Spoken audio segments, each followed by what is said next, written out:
നമസ്കാരം, MS മനുശങ്കറാണ്. അന്നദാനം കഴിക്കാൻ വന്ന ഒരാളുടെ അടുത്ത് ജയ് ശ്രീറാം വിളിക്കാനാണ് പറയുന്നത്. ഇദ്ദേഹം ജയ് ശ്രീറാം എന്ന് വിളിക്കുമ്പോൾ ശ്രീരാമചന്ദ്ര ഭഗവാൻ വിളിയായിട്ട് അപ്പോൾ തന്നെ ശ്രീരാമചന്ദ്ര ഭഗവാൻ ഓടി വരും. ഓടി വന്ന് ഇവിടെ നോക്കുമ്പോൾ ഇവിടെ വിളമ്പാൻ നിൽക്കണവൻ്റെ ഈ കറാൻ പറപ്പാണ് അങ്ങനെ കാണുന്നത്. കാര്യം വിശന്ന് നിൽക്കണവൻ്റെ അടുത്താണ് ഇങ്ങനെ ഈ പരിപാടി കാണിക്കുന്നത്. അപ്പം ആ ശ്രീരാമചന്ദ്ര ഭഗവാൻ അപ്പം എന്ത് ചെയ്യും? ഉടനെ തന്നെ വായുപുത്രനെ വിളിക്കും, ഹനുമാൻ. അപ്പോൾ ഉടനെ തന്നെ എന്താണ് പ്രഭു എന്ന് പറഞ്ഞുകൊണ്ട് ഹനുമാൻ സ്വാമി ഓടി വരും. ഹനുമാൻ സ്വാമിയുടെ അടുത്ത് പറയും, നിന്റെ കയ്യിരിക്കണ ഗതയെടുത്ത് ഈ വിളിക്കാൻ പറഞ്ഞിട്ട് ജയ് ശ്രീറാം എന്ന് വിളിക്കാൻ പറഞ്ഞാൽ കറാൻ പറഞ്ഞ അവൻ്റെ തലമണ്ടയിലിട്ട് അടിച്ചു കൊടുക്കാൻ പറയും. അവൻ്റെ മണ്ട പുളക്കം ഒരു അടി അടിച്ചിട്ട് കൊടുക്കാൻ പറയും ആ ഗതയെടുത്ത്.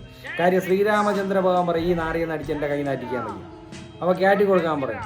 ഹനുമാൻ സ്വാമി ഇത് കേൾക്കേണ്ട സമയം എടുത്ത് ഒരൊറ്റ അടി അടിച്ചിട്ട് കൊടുത്താൽ ഇവൻ ഭൂമിയും വളർന്ന് പാതാളവും പറന്ന് വേറെ എവിടെയെങ്കിലും ഉണ്ടെങ്കിൽ അവിടെ പോയേ കിടക്കുള്ളൂ.